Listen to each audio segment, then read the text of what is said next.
நம்முடைய பிதாவாகிய தேவனாலும் கர்த்தராகிய இயேசு கிறிஸ்துவினால் உங்களுக்கு கிருபையும் சமாதானமும் பெறுவதாக.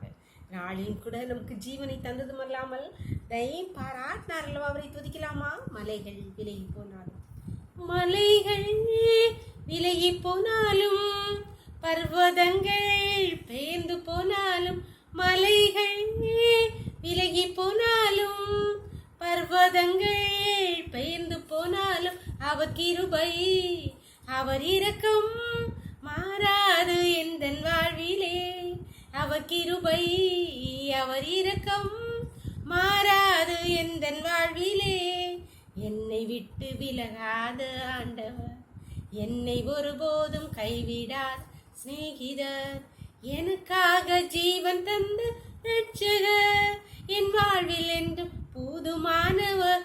மலைகள் விலகி போனாலும், பர்வதங்கள் பெயர்ந்து போனாலும், மலைகள் விலகி போனாலும், பர்வதங்கள் பெயர்ந்து போனாலும், அவர் கிருபை அவர் இரக்கம் மாறாது எந்தன் வாழ்விலே.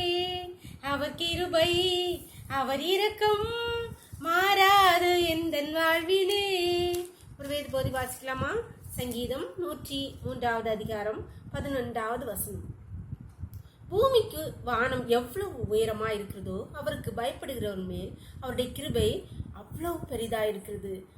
மேற்குக்கும் கிழக்கும் எவ்வளவு தூரமோ அவ்வளவு தூரமாய் அவர் நம்முடைய பாவங்களை நம்மை விட்டு விலக்கினார்.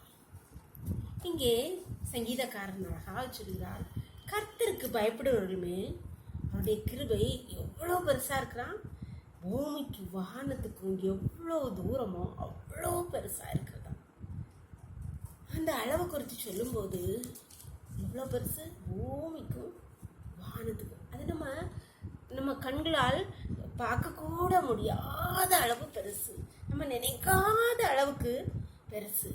அந்த கிருபை நம்மளோடு கூட இருந்தா, அவருக்கு பயந்து நடக்கும்போது அந்த கர்த்தருடைய கிருபை, அவ்வளோ பெரிய கிருபை நம்மை தாங்க, நம்மை சூழ்ந்து கொள்ளும்.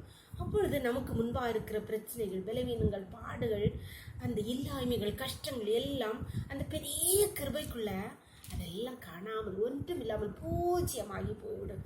அன்பானவர்களே, கர்த்தருக்கு பயந்து அவருடைய வார்த்தைக்கு கீழ்ப்படந்து நடக்கும்போது அவருடைய கிருபை எவ்வளோ பெருசா, பூமிக்கும் வானத்துக்கு எவ்வளோ தூரமோ அவ்வளோ பெருசா இருக்கிறதுனால நமக்கு முன்பாக இருக்கிற பிரச்சனைகளை கண்டு கலங்காதீர்கள், பலவீனங்களை கண்டு கலங்காதீர்கள், இல்லாமைகள், கஷ்டங்களை கண்டு கவலைப்படாதீர்கள்.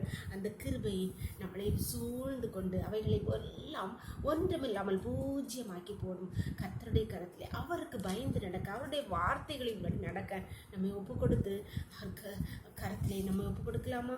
ஜெபம் பண்ணலாமா? எங்களை நேசிக்கிறீங்களா அன்பின் தகப்பனே, இந்த அருமையான நாளுக்காக கொடி நன்றி தகப்பனே. இந்த நாளை கூட எங்களுக்கு ஈவாய் தந்தீங்களேப்பா. இந்த நாளின் காலை முதலையும் மட்டுமாய் உங்களுடைய தயவுள்ள கரம், உங்கள் கிருபை எங்களை தாங்கினதேப்பா. நன்றி தகப்பனே, நன்றி தகப்பனே. இப்பொழுது மடியாளோடு இணைந்திருக்கிற ஒவ்வொரு பிள்ளைகளும் உடைய கருத்திலே தருகிறோம் தகப்பனே. அப்பா, தங்களுக்கு முன்பாக இருக்கிற பிரச்சனைகள், பலவீனங்கள், பாடுகள், கஷ்டங்கள் மத்தியிலே கர்த்தாவை நோக்கி அப்பான்னு கூப்பிடுற உடைய பிள்ளைகளுக்கு உங்களுடைய அளவற்ற பெரிய கிருபையை, மேற்குக்கும் கிழக்குக்கும் எவ்வளோ தூரமோ, வானத்துக்கும் பூமிக்கு எவ்வளோ தூரமோ அவ்வளோ தூரமாய் உங்கள் கிருபை பிள்ளைகளை தாங்கட்டும்ப்பா. அந்த கிருபைக்குள்ளே பிள்ளைகளை மூடி மறைச்சிக்கோங்கப்பா. எல்லா கஷ்டங்கள், பாடுகள், பலவீனங்களையும் ஒன்றுமில்லாமல் பண்ண உங்கள் கிருபை பிள்ளைகளை சூழ்ந்து கொள்வதாக ஒவ்வொருவரையும் காத்துக்கொள்ளுங்கப்பா. இந்த ரோக்களை மூடி மறைச்சிக்கோங்க. சகல துதியும் கனமும் வல்லமையும் பலம் ஞானமும் எங்கள் தேவாதி தேவன் ஒருவருக்கே செலுத்துகிறோம். இயேசுவின் மூல ஜெபங்கள் நல்ல தந்தையே, ஆமென். God bless you. கர்த்தர் உங்களை ஆசீர்வதிப்பாராக.